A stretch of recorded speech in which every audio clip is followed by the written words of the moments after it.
Hello, I'm Nate, aka B-Tier Mutineer, and I'm making an extra video this week to highlight the 1.0 release of a cozy management game I've been looking forward to a lot, Ale Abbey.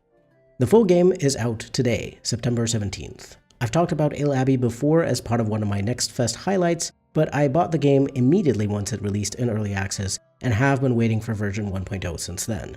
Now that I got to play the full thing, it's the perfect time to give Ale Abbey a much-deserved shout-out on my channel as part of my Indie Highlights series. Thank you to Ale Abbey's publisher, Shiro Unlimited, for sending me early access to the 1.0 version because that allowed me to play the full version and published a video to share my love for this game right as it releases. Hopefully, my highlights/review can help you make a more informed decision on whether you'd like to play Ale Abbey yourself. Personally, I 100% recommend it since I've loved it from the beginning, but I think this full release will be worth picking up for even more players, basically anyone who enjoys these types of management games, especially the ones on the cozier side. Before we get into the review, I'll take a moment to say a special thank you to my members. I appreciate all of you so much. Joining as a member would help my channel out a lot, but of course only do it if you want to and if you can afford it. I am always grateful even if you just like the video if you enjoyed it and maybe leave a comment. Back to the video. Ale Abbey is a cozy management game in which you own a monastery which makes its money from brewing and selling ales. I'll get straight into the gameplay because for a management game that is always front and center. Your monks are called Frementines, very cute title, and they will be the ones doing all the ale-related tasks in the monastery. Creating recipes, brewing them, researching new things to help you craft better ales or improve your abbey and so on.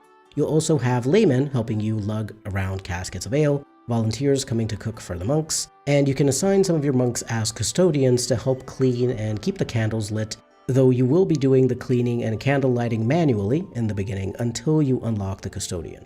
The monks don't just work all day, of course, they will also need a dormitory to sleep in, a refectory to eat in, as well as ideally some ale on hand in a barrel to drink from, so they can be happier while they work. I think the tutorial is done super well because it teaches you everything you need to know a little at a time, and at no point should you feel overwhelmed by the complexity because it gets added layer by layer with new ale styles, experimenting with recipes for different quests, researching upgrades, rooms, and furniture, building extra rooms for your expanding needs, and unlocking new towns and cities to sell ale to.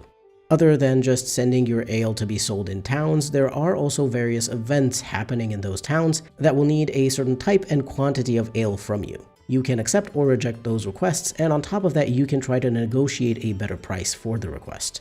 In the beginning, it can be a bit difficult to haggle, so I recommend staying either in the guaranteed range or try your luck at the high success range if you aren't strapped for coin. On top of these town events, there are also some world events that can occur, during which certain bonuses or penalties may be applied to your monastery, or you may have some rules to follow for a limited time to get a reward, or face a penalty if you don't follow them. And on top of both of these types of events, you also have changing seasons: spring, summer, fall, winter. During each of these seasons, certain types of ales may sell better by default, or there may be special seasonal buffs when an ale becomes trendy, let's say. I understand now why the devs decided to go into early access with Ale Abbey, because the additions of the world events, competitions, and a lot more markets and ale types make the game's world feel a lot livelier. And for me at least, it makes the game feel even more addicting than it was before. I keep thinking to myself that I'll just play a little longer just until I complete this new request, or until the season passes because I'm curious what the next season will bring, and I don't know, there's just this feeling of progression as you slowly unlock new ales and towns and everything that makes it feel super satisfying to play.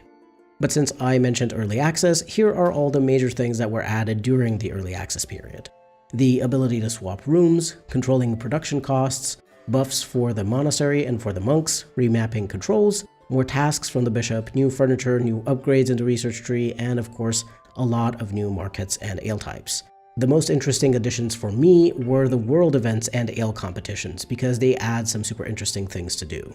For example, I had a world event where I was restricted to only brewing recipes that contained hops while that event was active, otherwise the cost of some other ingredients would be increased. I had to adapt to it and create a few new recipes for some ale styles that normally didn't have hops to include just the tiniest bit of hops so that I could brew them and sell them without the penalty. And the competitions have also been very fun to play around with. I always get super competitive when I see the judges give their scores, and then when the ranking of the monasteries is announced, I stare at the screen unblinkingly and hope to see mine on top, or at least in the top 3. So far, I've gotten first place or fourth place mostly, just once third place, and I will say that the thing about the bronze medal winner is true. I felt super happy to get into the top 3 at all when I got third place. So that was what was added over time, with of course a bunch of other fixes and improvements during early access. And here's what was added in 1.0 specifically. The Contemplarium, a new room where you can schedule the shifts of your monks, as well as meditation breaks, which should help with their happiness. This one is pretty important, especially later on when you have your monks working pretty much non-stop in multiple breweries, since the monks themselves can be a bit iffy with their work-life balance, end up falling asleep on the floor, or not going to drink, and they can get upset because of this. I would have personally appreciated having access to this room earlier, though, because I was already having some struggles with the monk's predilection for falling asleep on the floor long before I unlocked it.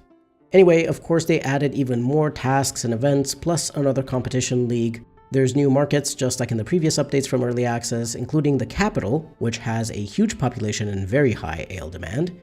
There's also new ale styles, furniture, new research nodes, so a lot more of everything. But obviously this also adds extra complexity, since you'll have to balance more ale styles, which can get a bit difficult at times, especially when there's a lot of requests, or you're trying to brew the perfect ale or beer for a competition, while also selling the most demanded and in-season thing at the usual markets.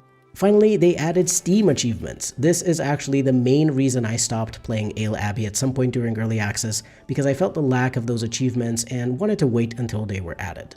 And my first day playing 1.0, I played for about 8 hours on a new save file and unlocked 15 achievements, which is 26%. Not bad at all. And it felt super satisfying to get these achievements, by the way. As a note, I didn't find patch notes for this, so I could only go off of what I saw myself in the game, as well as in the email the publisher sent me, which outlined some of the new stuff they added in 1.0, so I may have missed something. Anyway, on the whole, this early access period made the game so much more fun to play, and definitely added more variety through the events, competitions, and extra tasks or quests. So I expect that you can play this game for dozens of hours and still have new stuff to see or unlock.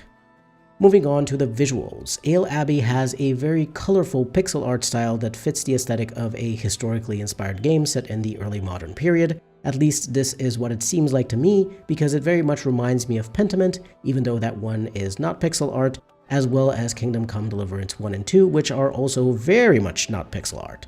Obviously this game has a slight jokey tone considering the entire focus of your monastery is ale, so the characters have larger heads, reminiscent of the chibi style, and various animations and effects look goofy since they're supposed to be funny. I enjoy this cute and beautiful art, and even though you may know from my previous videos that I'm not always a fan of pixel art, it manages to fit the vibes of the game, and so it doesn't need to be anything else. The artist or artists working on this have clearly worked very hard to make everything look as good as possible. If I were to highlight a strange visual thing I really like, it's the look of the rooms that are in the process of being moved or built. I don't know exactly what I like so much about it. I guess the attention to detail, especially with the covers over the furniture when you move or swap a room. I'd like to also give some love to the game's sound, because the music is so good and relaxing in the style of religious and secular music from the Renaissance period. As someone who studied classical music for 12 years, Renaissance music was something I discovered I loved during my music history classes, and there aren't really many games out there that use the style, obviously due to it being so closely associated with that time period. But even if you don't have prior knowledge or love for Renaissance music, I think you may be surprised at how nice it feels to listen to in the background of taking care of your monastery. The various sound effects are also nice, like a church bell for whenever the bishop has a new task or you finish one, the sound of brewing ales, your Fermentines snoring if you zoom into the rooms while they're sleeping, and other little things like that. Once again, I think it shows an attention to detail that all these sound effects have been added, even though some players may not even think to zoom in to listen to what's going on in a room. But for those who do, it feels like the audio designers are saying, "We see you being curious and wanting to take everything in, so we're rewarding you for that." I always appreciate this kind of thing where the game acknowledges the decisions you're making and reacts in some way to them, even if that's just, "Oh, you zoomed in? Here, have some cute sound effects."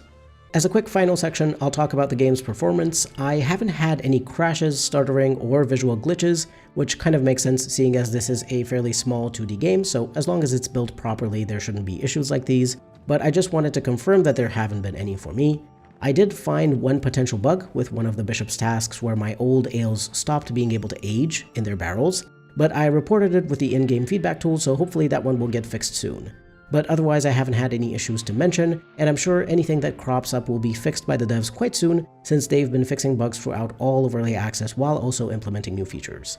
Anyway, to wrap up, I've been enjoying the full release of Ale Abbey a lot, just like I knew I would. It's everything I want from a cozy management game. It looks and sounds good, has fun vibes, the gameplay is so satisfying it's kind of addictive, and the progression plus various events keep the experience fresh and growing in complexity enough to keep you feeling challenged and pushing you to try new things. As I said in the beginning, if you like management games, especially cozy ones, you'll very likely have a good time with Ale Abbey. Obviously, it will be up to you based on the gameplay you've seen here and your own preferences to decide whether it's to your liking, but it definitely gets a thumbs up from me. I hope you found this highlight/review of Ale Abbey useful. If you enjoyed this, do stick around for the other indie highlights, reviews, guides, and other videos I plan to make about the games I care about. Feel free to leave a like, comment, subscribe, or maybe become a channel member. Everything helps. This has been B-Tier Mutineer. Thank you very much for watching, and I'll see you next time.